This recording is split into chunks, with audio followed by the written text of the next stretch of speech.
Welcome into episode 231 of the Skate Podcast. I'm Brian DeFelice, joined by Bridget Prue and Scott McLaughlin. Bridget and Scott, I don't know.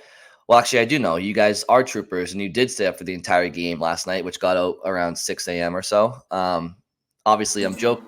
Bruins are west, and we did the San Jose Sharks. 10:30 start time, 1:15 a.m. finish. Gotta love that.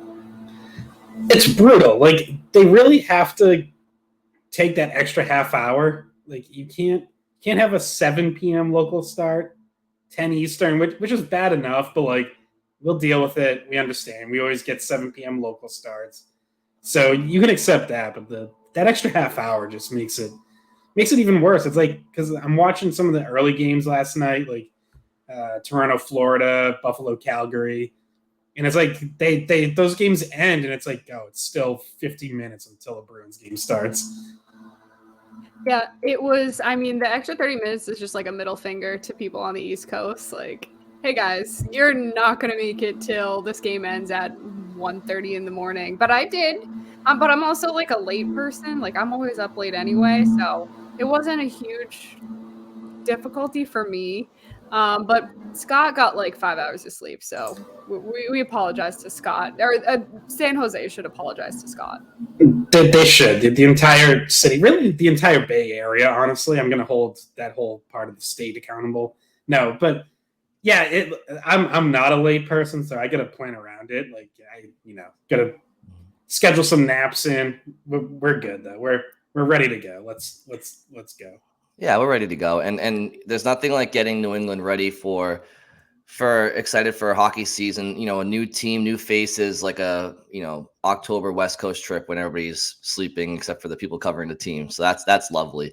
That said, Bridget and Scott, let's hop over the boards, opening shift. Scott, let's get to your first take. Well, mine is just that I think maybe just keep Charlie Coyle and Trent Frederic together. Like, let's not overthink this. They had really good chemistry last year, very effective third line all season long. And, if you think back, like early last season, it was like, well, of course it's a really strong third line, Charlie Coyle and Taylor Hall. And we kind of saw Trent Frederic as like the third guy. But then Frederic turns into, ends up having a really good season himself and is a big part of that line's success. And you could see it when, the times when Taylor Hall was either out of the lineup or had to move up in the lineup because someone else was out. And that line was still good with Nick Foligno on the left or even AJ Greer a couple of times. So it was like Coyle and Frederic were really became sort of the key to that line and sort of the identity of it. And, you see early on this year, it's like, okay, Coyle – okay with Marchand and DeBrusque, but not really clicking. One game back with Frederic, and literally right off the bat, they like have the same chemistry they had last year, and end up having a really strong game with James Van Riemsdyk on their left. 3 of them combined for a goal that ends up being Van Riemsdyk's that he pushes over the line.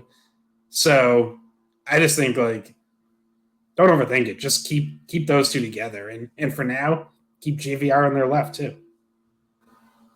Yeah, I have a lot of thoughts on that, but I'll go to my opening shift first. So I think one of the most noticeable players, if not the most noticeable player in last night's game for the Bruins in a positive way, was Pavel Zacha, who was doing pretty much everything. He both ends of the ice was really good, made a lot of steals, was another one of their best penalty killers. Obviously is on that first power play unit. And he just showed, I want to say, another jump forward in his progress transitioning to center. And we saw flashes of just how good he could be.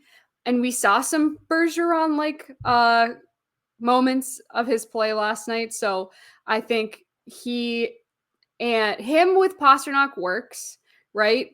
And it almost feels like it doesn't matter who's with them because they take James Van Riemsdyk off that line today and it still works because of Pavel Zacha being a good playmaker and Pastrnak being such a good finisher. Yeah, that's true, Bridget. And it's something to keep an eye on going forward, especially as it pertains to other lines that might need that third forward to click. So for me, I would say I know a lot of people might be a little bit pessimistic of the Bruins start so far this year, despite them being 3-0, because for whatever reason, people think that 5-on-5 scoring or 5-on-5 possession hasn't been great. I would just like to remind everybody that it's 3 games into a season. They're 3-0. They've had a funky schedule. They're out west. They have a ton of turnover on this team, and I don't know who was expecting them to be, hitting the ground running to start this season. I would just remind people to take a look around the rest of the league and see that everybody's got the October jitters, and the Bruins haven't had a tough schedule so far. Who cares? I mean, they can't control that. So, look, I would just say save the pessimism for when the Bruins actually deserve it, and not get all over them for not being, the 1980 U.S. hockey team's chemistry after 3 games this year. And by the way, they're 3-0. So just take what you can get, and one game at a time. Yeah, and to build off that, it's like it's not even like 5-on-5 possession or anything was bad. I mean, I'm looking at it right now. They're third in the NHL in Corsi right now, which is, percentage of shot attempts 5-on-5. After last night, they're now first in 5-on-5 expected goals for percentage. The issue and like the thing that Montgomery addressed was he just thought they were leaving some finishing on the table. Like that they weren't converting into great chances and goals. And obviously you did see that change Thursday night. And, I'd say obviously the fourth line stayed the same. And I thought they were solid. They had a couple of rough shifts, but, they've been fine through 3 games. 2 of the 3 new lines definitely clicked. And we touched on both of them, the Van Riemsdyk, Coyle, Frederick line, as well as the DeBrusk-Zacha Pasternak line both look good. I know we'll get into Machand-Poitras-Geekie, which was the one line that, didn't have a great game and was pretty quiet most of the night. But yeah, I almost think some of that maybe concern from fans or whatever, I think that just is driven by Montgomery changing the lines and saying he wants to find more 5-on-5 offense. That just naturally leads people to think like, oh, they haven't been good 5-on-5. And as something that's true, they were solid 5-on-5. They just needed to score more. So yeah, you're going to look for ways to, to make sure you're converting your possession and shot attempts into goals. So I get that, but like it's not like they were like giving up a ton of chances or spending a ton of time in their own zone. Like the foundation was still solid. They just needed sort of a little extra oomph to break through and actually start scoring. Yeah, and I feel like Jim Montgomery has been a little feisty at the mic so far this year in press conferences talking about that. I think after last game and just during what this last week of practice is really, people were asking about that, and they said, look, you said earlier this year and that you wanted to keep lines together for longer periods of time, but everything points to the opposite of that so far. And why is that? And he's more or less responding by saying, well, when we play better and faster 5-on-5, I'll stop changing the line. So it's kind of a catch-22 where you're not giving him enough time to do that, but he wants to see it right away. And I feel like a lot of the fan base they hear that, and to your point, Scott, they just kind of they feel that same energy because the coach is saying it, so they're going to say it. But yeah, I mean, look, I don't know what people expected. I mean, this team is completely different than last year. Like, did people expect them to have this insane chemistry off the hop? So and they're playing. I mean, they're playing fine. It's 3 games into the season, so I see that narrative, and it's just like, look, believe me, Brian will get pissed off at the Bruins as good as anybody, but what are we doing here? We're 3 games into the year. It's 3-0, and I know it hasn't been perfect, but like, do we expect it to be so? Like, why do we want them to be a finished product a week into the season, brand new team? Like, let's everybody relax. And it can be annoying sometimes. It seems manufactured is all. No, this business would never manufacture that kind of a thing. I don't know what you're talking about. It's not even the business though. It seems like it's you're like right, the it's fans that actually just want it. Yeah, you're right. It's actually more just like I see more on Twitter than I do hear it on the radio for once. Um, so I want to go back to Scott's first, because I have a lot of thoughts, especially because they played so well on the line of Van Riemsdyk, Coyle, and Frederick. First of all, Van Riemsdyk is a force on that line, and the other two are also strong skaters. And you know how we've been saying with the fourth line, the speed of that line kind of brings Lucci's speed up a little bit. I think the same thing's happening with that Van Riemsdyk line. I think it helps to have. I feel like him and Coyle and Frederick could all be net front guys, and they're all on that line, but they're able to rotate and get in there and get some good looks. And what was the stat, Scott? I think you tweeted it out. In the first period, they had so many chances. I believe, was it 10-0 or so, or 8-0? Just in the first period alone, when they were on the ice, the Bruins outshot the Sharks 10-0. Yeah.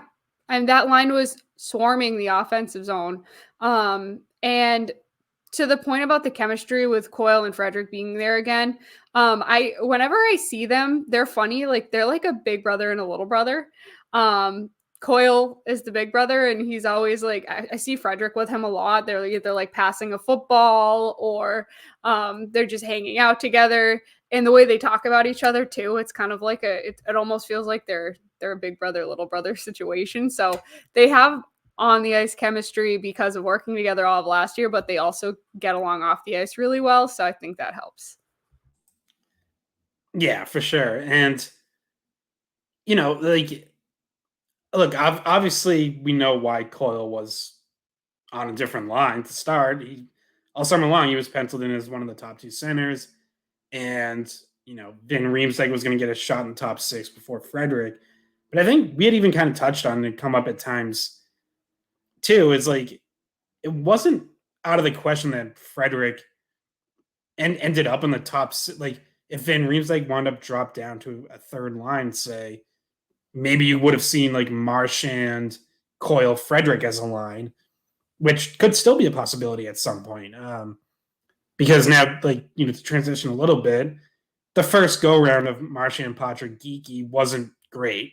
They were very quiet through two periods. Through two periods, when they were on the ice, the Bruins had been out-attempted 9-2 and outshot 5-0.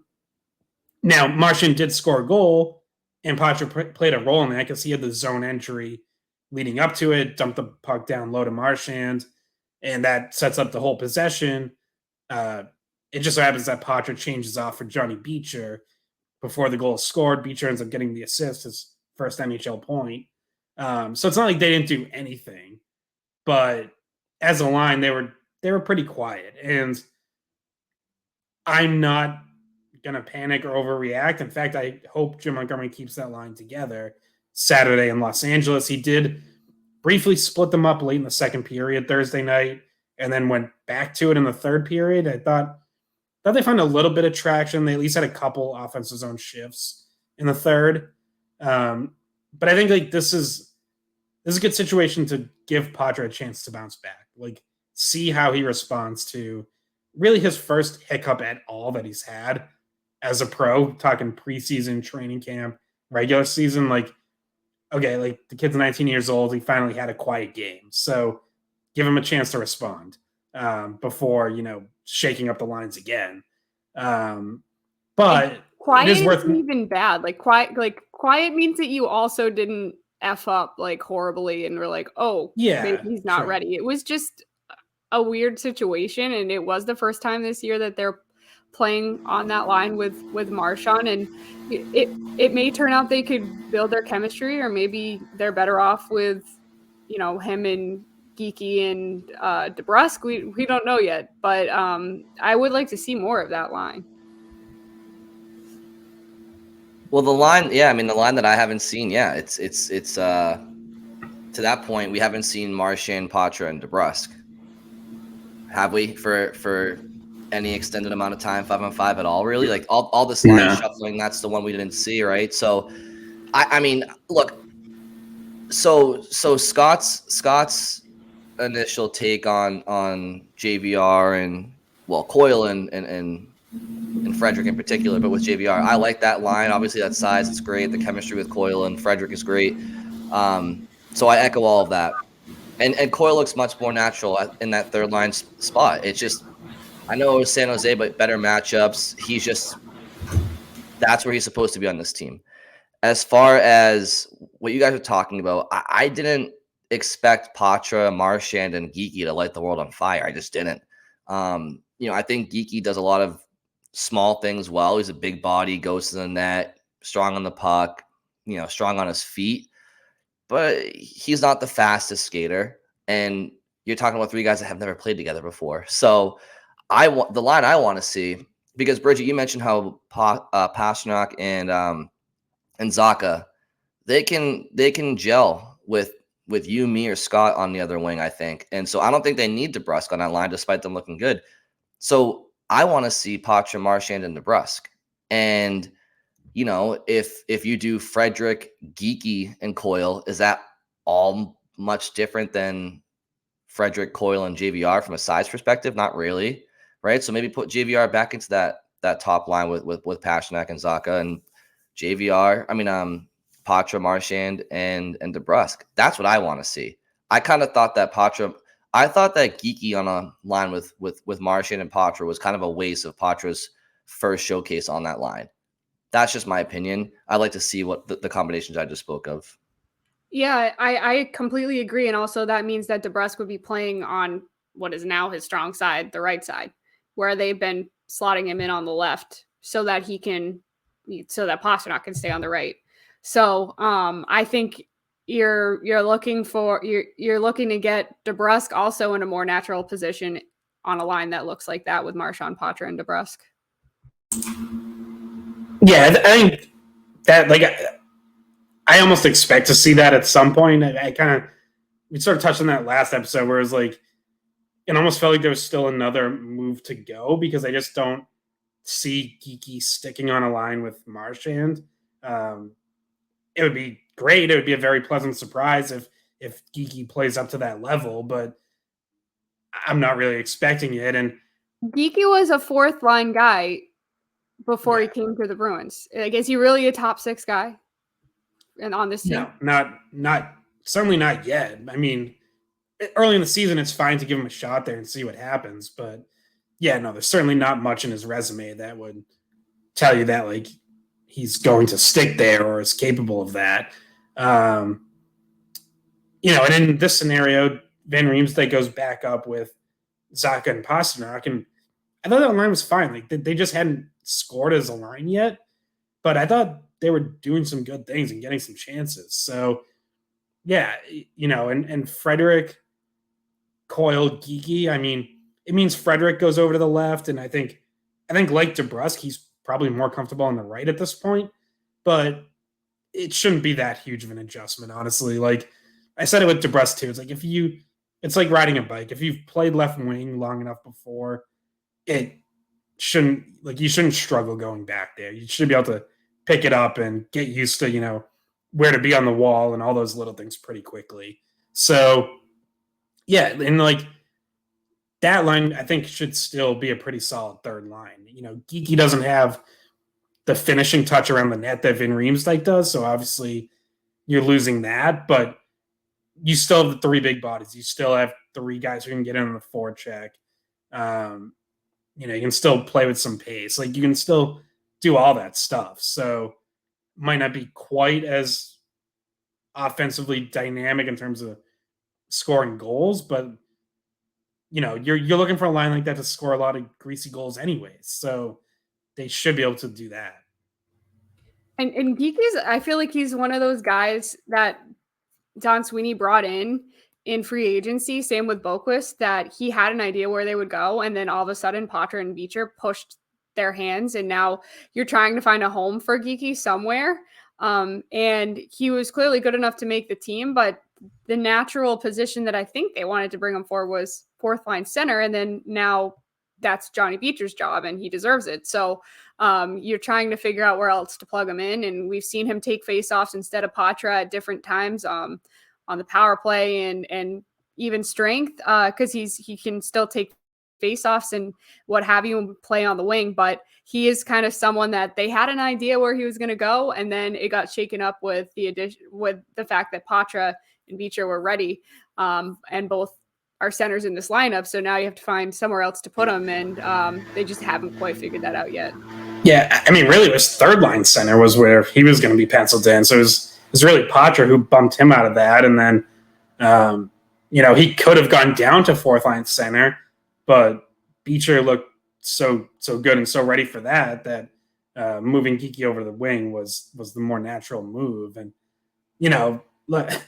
another part of this equation at some point is potentially Danton Heinen, who is still around and he's with them on this road trip. So I don't know, at some point I assume he's getting signed, and you're gonna want to get him into games if and when that happens. So that's it's just another guy who could be part of this equation, especially if you're talking about like third line.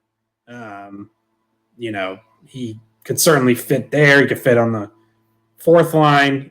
I think the 12 forwards they have in there now are fine. Like, I'm not saying anyone needs to be benched to make room for Heinen, but if and when the time comes to sign him, you're gonna want him to play. Like, he's not, at least on some sort of rotational basis. You're not gonna want him to just sit on the bench for 2 months. I could see like them rotating maybe him and Lauko. But you want to know what stinks for Heinen and for Jim Montgomery? They're not in town this week, and Denver's playing in Providence. So I have the Denver game at Providence College tonight, and then they play at Boston College tomorrow night. And both of those guys won a title with Denver, and the timing just didn't add up, because I've seen a lot of Ian Mitchell too. What? Ian Mitchell too. Ian Mitchell, yes. And so I've seen a lot of NHL guys at these college hockey games. We have them on in the intermission sometimes because they want to come back. They still love their college hockey teams and they want to come back and watch the game. So this one just didn't quite time out correctly for them, which stinks because they're still very connected to Denver. Yeah. No, I think I also said Heinen won a championship there too, but I think, Scott, you said he was a year off from that. Yeah, I think so. I think he went to the national title game, but yeah, I don't think he actually won, if I'm remembering my years correctly. Mitchell did, though. I think almost positive Mitchell did win one. Well, yeah, definitely a lot of pioneer DNA in the Bruins these days. So look, I feel like this is going to be a very continuous conversation all year about just line shuffling, line jumbling, and different personnel in and out, different lines. And I feel it's going to be this way up until the deadline, because I feel they're going to try to probably target a top six winger.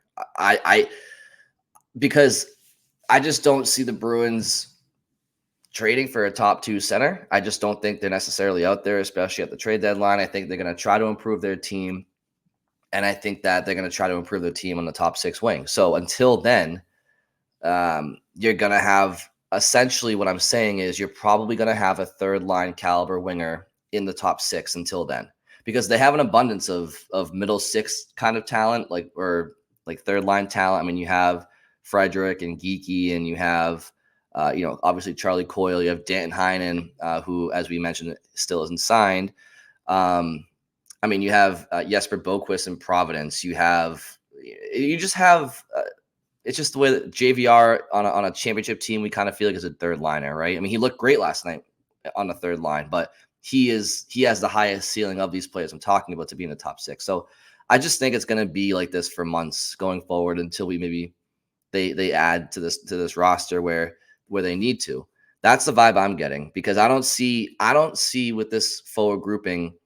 I mean, I mentioned I would like to see DeBrusk, Poitras, and Marchand, Zacha, JVR, Pasternak, and then Coyle, Frederick, Geekie, or something like that, whatever. And the fourth line can stay as is. Like, those are the ideal combinations right now. But, who's to say that those will work out? So aside from those, I just don't really see like a set lineup that's going to be there all year, because they're playing so damn well. Just to correct myself, Mitchell did not win one either. So Heinen left the year before they won in 2017. Mitchell got there the year after. So they both missed it by 1 year on either side. So I don't even know what they're doing with these guys. They didn't win a title. What are we doing here? Yeah. And then in Denver won 2 years ago at the Garden as well. I forget it. I mean, Montgomery wasn't with the team at the time. So yeah, and neither was Heinen. So, but yeah, they won it when the Frozen Four was at the Garden. I was there. Scott, were you there? Yeah. Oh, yeah, we were. I think I was literally sitting right next to you. We were together. That's right. Scott and I were up there eating popcorn together. I don't remember at all who I was next to. No, I'm just kidding, Scott. Anyway, to go to what you were just talking about, Brian, with the line changes, and we're going to be talking about it the whole season. That is what we do. That is our job, to talk about what we think is the best combination. So yeah, we're going to continue to do that. I don't know if you guys wanted to transition to our up and down segment, because I think we've already talked about a few of these guys, and would like to put it into this context. So if you guys are ready.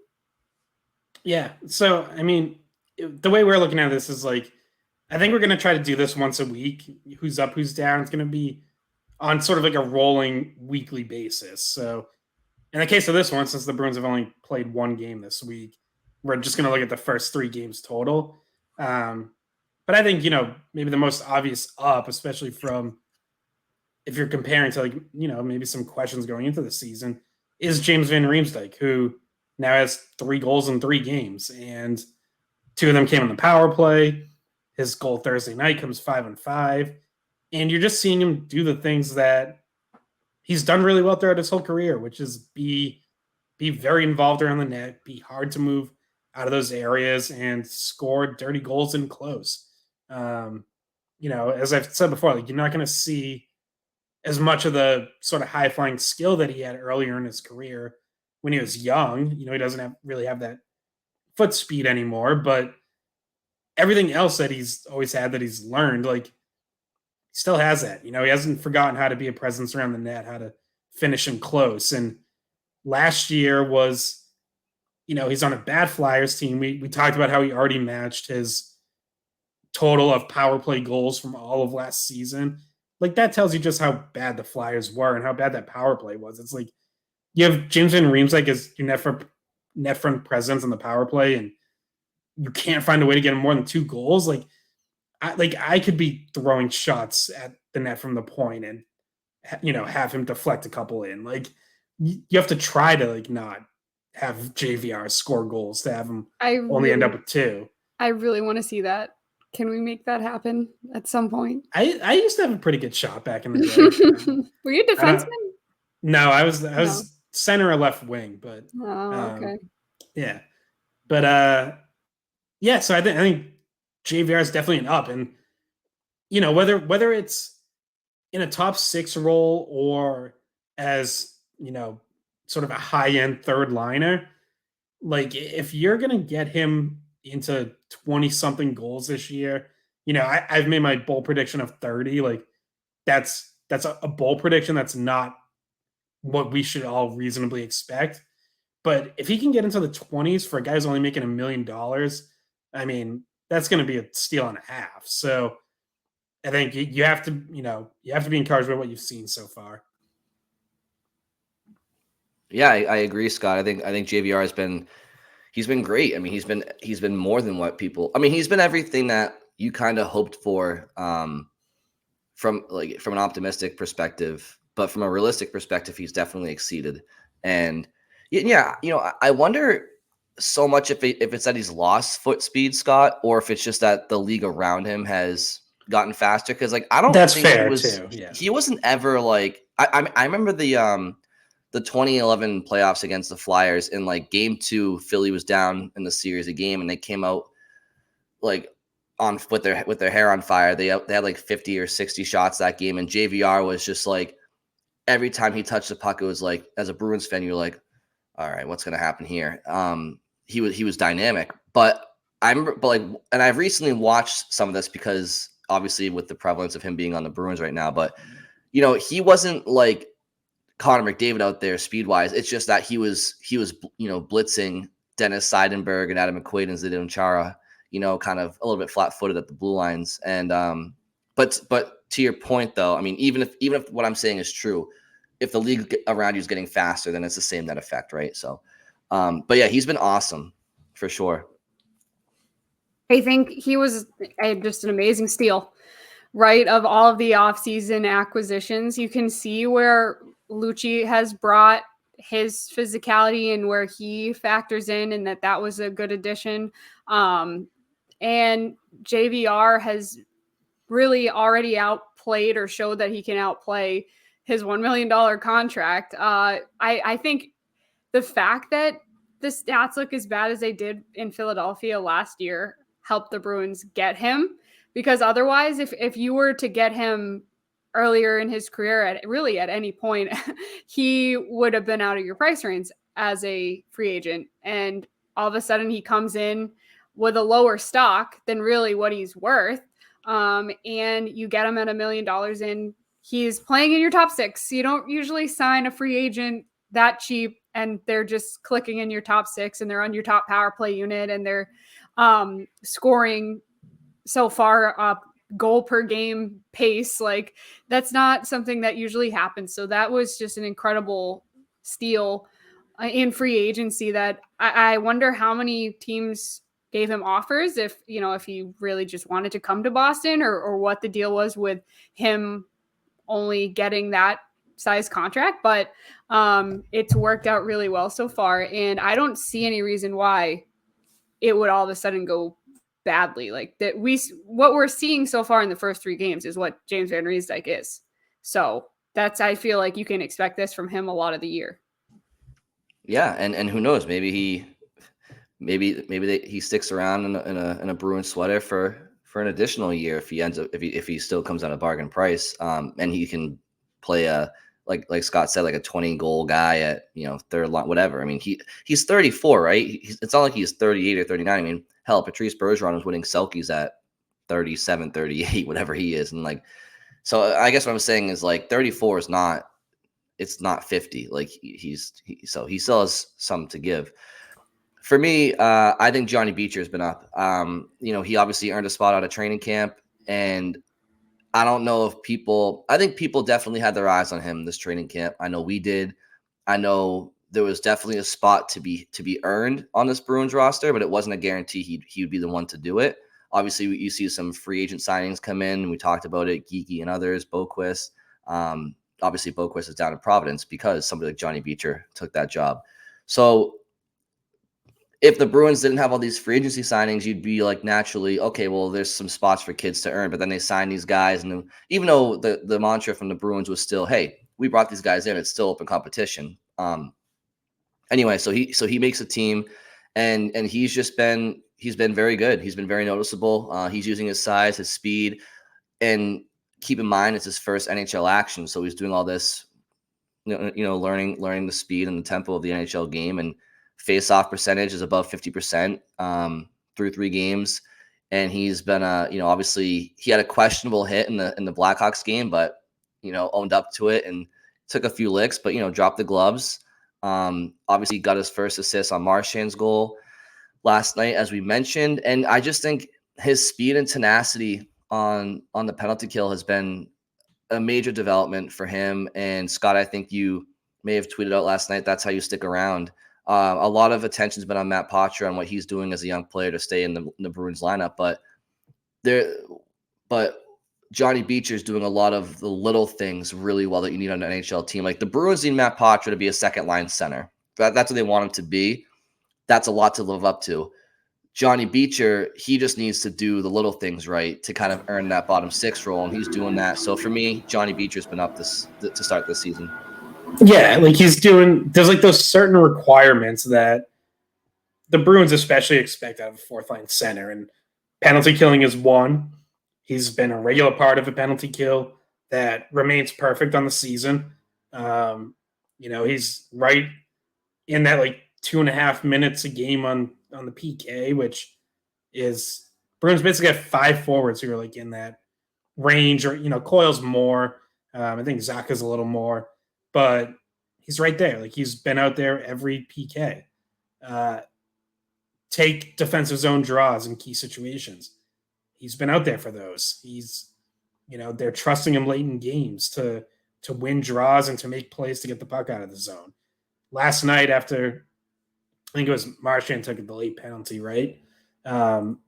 His final minute, and Beach is the one taking the D zone draw, and it's like it's a 2-goal lead, so you're not expecting the Sharks to score 2 anyways, but that's still like a key situation. If you say you lose that faceoff and you give up a quick one, now all of a sudden it's a 1-goal game with 30 seconds left, and things are just a little closer than they ever really needed to be.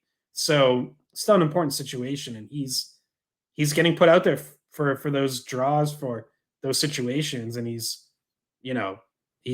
living up to it. Like, he's doing the work, and you add in his first point last night, and it's like that's a nice thing to tack on. He's scoring isn't going to be his primary responsibility in a fourth line center role, but you do have to chip in. That fourth line is going to have to score a little bit. Like, they're gonna have to carry their weight. So good for him to get his first point, and obviously now you hope that the first goal is coming at some point soon. Yeah, that's all he's got left. Poitras still waiting for his first goal too. But I don't really know what even else to add to that, because you guys kind of said everything about Beecher. I completely agree that him in that fourth line in general have been solid so far. And doing pretty much every single one of them on a nightly basis, doing exactly what you asked them to do. So they're playing that role perfectly, including Johnny Beecher. I had a hard time. So we just did 2 up, and there's definitely more ups than downs at this point in this season. Through 3 games, 3 wins. It's kind of hard to say, this person has been bad all 3 games, because I don't know if anyone has been bad all 3 games, but I'm going to steal Scott's because you guys stole the ups. So I'm going to steal the down. Derek Forbort might be the only person that we want to say down at this point through 3 games in the season, just for some plays that made him look a little bit slow, maybe not the right reads. I don't know if you guys agree with that. I'm pretty sure you do. Yeah, I think with Forbort, it's like, again, we mentioned the penalty kill's been perfect so far. Obviously, we know he's a big part of that. So that's always like first on the Derek Forbort resume is his penalty killing. So you can't ignore that. But yeah, 5-on-5, I think he's like a little rough at times. In particular, I think he's had some breakout passes that have just been not even like bad decisions, but just straight up bad passes that have just like missed their targets.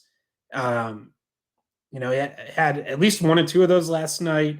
He had another one where there was just like one forechecker coming in, probably, 10 feet away from him. And like, you can move it either direction outside of that. You can spin off and whatever. And he threw a pass right off the forechecker's leg. And it's like, it ended up ricocheting to a safe area of the ice, thankfully.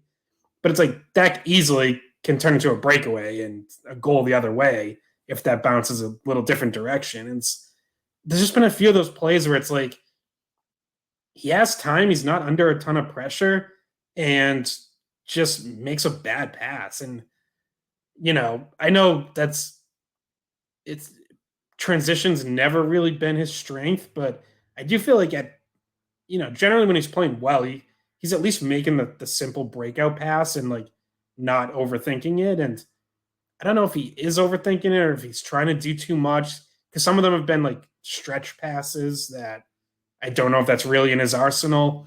So I don't know. I just think he's been a little sloppy so far. And, when you're, again, like, I want Mason Lohrei to have more time in Providence.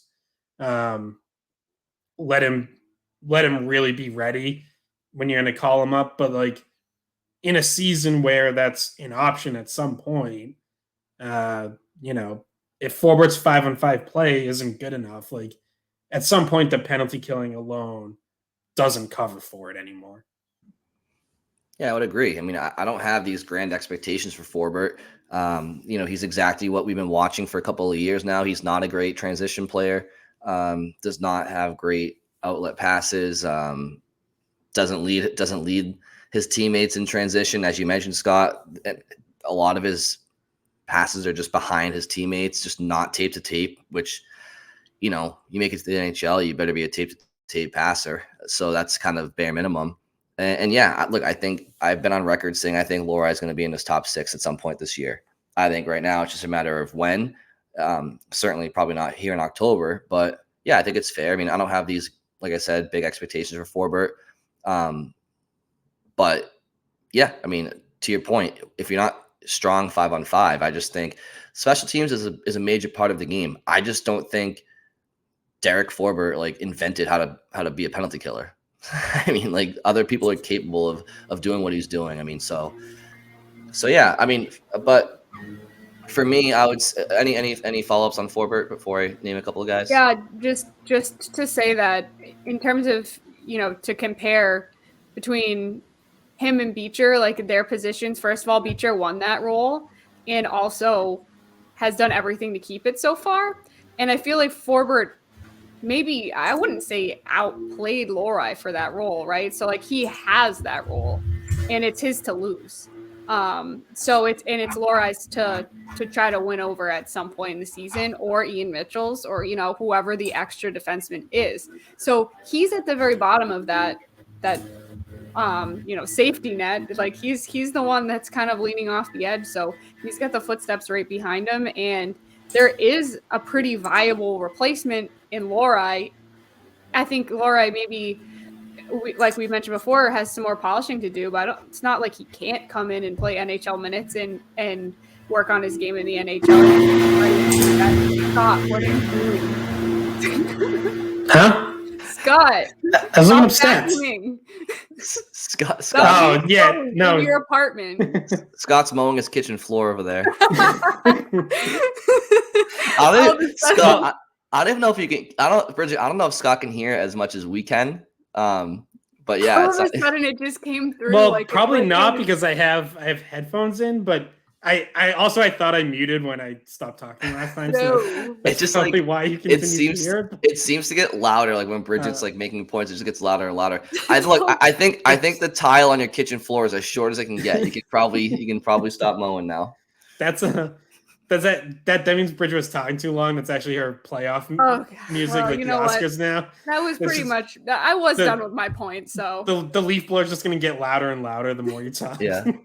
Well, I mean, yeah, Bridget. I think, like you're saying, I think Lohrei helps this Bruins team in more ways right now than Forbort does. We know Forbort helps the Bruins in the PK. Got it. I get it. We get it.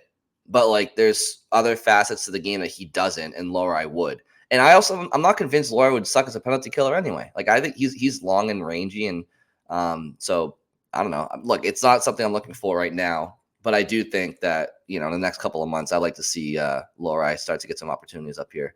As long as he's playing well in Providence, I mean, he has to earn it down there too. It's one thing to think he played well in camp, and I know what he's capable of, I think, but still got to go down there and earn it. So, we'll see in time. The last thing I was gonna say on Forbort. Quick trip to advanced stats corner. Right now, he's the only Bruin who's under 50% in expected goals. Now he's close, 47.5. It's not like he's way down, truly awful. But it does just kind of highlight something that was also true last season, which is he's probably their weakest 5-on-5 player. So, and he does get a lot of D-zone starts, so that's part of it. But so does the fourth line. So does Shattenkirk. So does Carlo. They're all getting Charlie Coyle for sure. They're all getting a lot of D-zone starts, and they still find a way to flip the ice and get more chances than they give up. So, yeah, just wanted to note that as well. Do we have any more ups or downs? I got a couple of I don't want to call them downs. I just want to, because I don't think they're playing poorly. So it's, again, as Scott mentioned, it's 3 games in. It's kind of a, take it for what it's worth. But I do think it's notable for what it's worth that 2 players you're counting on to score this year haven't registered a point yet, and that's Jake DeBrusk and Pavel Zacha. And I know that I know Zacha played well in San Jose. I mean, not scoring isn't always indicative of how you're playing. And I think that goes true for both of these players right now. So I'm not saying that they're playing poorly. What I am saying though is that through three games you have players like Lucic and Frederick and Coyle and Beecher and Patra and JVR scoring, and you have a lot of middle six guys that have been scoring and whatnot. You got to have DeBrusk and Zaka break through here pretty soon for you, and obviously they're going to, right? It's inevitable. It's just something Bridget, you mentioned it's tough to pick a who's down 3 games in. So I would just note those. Wins, it's like after 3 wins. Right. And so, I'm just making the note that I would like to see those 2 break through on the score sheet. Maybe hopefully as soon as Saturday in Los Angeles. And I made the note before we came on that Pastrnak has, he's on pace for a record number of goals, but his details have not been good. He has a lot of turnovers. He seems a little bit like, I don't know, just not 100% focused for 100% of the time. So, I don't know. There definitely have been times where you're like, okay, well, that turnover could end up in the back of the net if it's not the Sharks, or something like that. So the details need to get cleaned up. We know he's the best player on this team. So we've seen him do those things well before. It's just for whatever reason through the first 3 games, it's just a little bit almost like a preseason carryover, leaning on his strengths and, not really doing the whole defense thing. So I've thought that he definitely, by no means would you say he's down, but also he could do better. Yeah, well, and also worth noting, his goal last night starts with him winning the puck in the D zone. So that's, maybe that helps kind of reinforce it of hey, don't forget, do the work in the D zone, you get rewarded at the other end type thing. And a puck will go in off your skate. Yeah. that really was one of the most hilarious, just awkward the photo that the still photo after that goal that I saw was Pastrnak lying face down on the ice, stomach down, because he got knocked over. He was falling down. It hit him in the skate and went in. So the picture is the puck in the back of the net and him just behind the net, kind of on the ground, just looking oh, cool. Yeah. I mean, it's interesting. I know I mentioned off the top how people might be a little down on the Bruins because they haven't looked dynamic in these 3 wins. And my sentiment was kind of just what do you expect? It's a brand new season. Everybody's shaking off the rust and the kinks. And obviously it's a new mix of guys. So let's just take the wins and move on. That said, I feel like there's no team in the NHL that collects points and wins while not playing their best hockey than the Bruins do. Remember last year, obviously the Bruins set records last year in the regular season, but we talked about on this podcast, we would go on after wins seemingly every game. And the last couple of months, it was almost a lot of what we kept talking about was how Bruins win, but they didn't look great doing it. I just feel that happens a lot with this Bruins team. And this is a totally different team than last year, but have you guys noticed that where I feel when other teams play like shit, and not that the Bruins are playing like shit, but because they're not, but I feel when other teams struggle, it costs them on the scoreboard and in the wins column, but the Bruins just find a way to win when they're not playing their best. And that's a good sign. It's just something I've noticed. I don't know if you guys feel the same way about them. Yeah, well, it's the major benefit of having a foundation of defense and goaltending. They haven't, so far this season, they've given up 4 goals in 3 games. And when you do that, if you're just going to be solid defensively every night or almost every night, and you have a very good goalie in net every night, you're going to win a lot of games, and you're going to win some low-scoring games, and you're going to, sludge your way through and win some ugly ones. Whereas other teams, if they don't have that foundation, they have an off night. Next thing you know, they've given up 5, 6, 7 goals. So it looks a lot uglier. And you've seen that from some teams around the league. We've touched on Toronto. They've given up some goals. Having that foundation puts them in such a better spot than a lot of teams, and that's why, like I've said, they should safely be a playoff team. It's why I don't rule out them making a long run, because there's so many teams that just don't have that, and I feel like that gets lost. I don't expect like everyone locally to watch every team in the NHL. Like I get it. I don't other sports, like I don't watch every team in baseball. I don't watch every team in the NBA. I watch the Boston teams. So I get it. But when you do watch a lot of other NHL games, you see that. Like you see how bad the defense is in some of these games. And the Bruins just very rarely have those kind of nights. Yeah. And by the way, it could have been a shutout for Ullmark last night. That Duclair goal was another kind of weird one where it goes in off the skates of Lindholm. So could have been a shutout for him. Could have been his first shutout of the season, but just kind of a weird play in the third that ended his shutout. But at least I think if you took the over, you still would have won. I'm not sure. I didn't put a bet on it, but I know some of our coworkers did. I think it was a 1.5 was the line, but goal Bruins win by 2 goals, then they win. But was that, you guys have anything else to talk about? I mean, just quickly on Lindholm, he had a pretty good game except for that very unfortunate bounce off his skates into the back of the net, but he was in front of the net a lot. He was really deep in the offensive zone a few times near the net. Maybe he listened to the last episode, Brian. I don't know. Maybe you heard what you were saying. Yeah, I mean, I think a secondary assist to get him on the scoreboard this year would be nice. He's got that goose egg in the points column, which like I said, that's not certainly everything, especially for a defenseman. But I mean, look, he's playing better. It's all these criticisms and analyzing. It's 3 games. It's early in the season. Lindholm. It's just he's capable of being such a dominant player in this league, and when dominant players don't dominate, you just notice it. So. But yeah, he's been getting better a game at a time, and one thing else I was just noticing was that, fans around the league and teams around the league must be so like I understand it's been 3 games, right? But 3 to 5 games for everybody.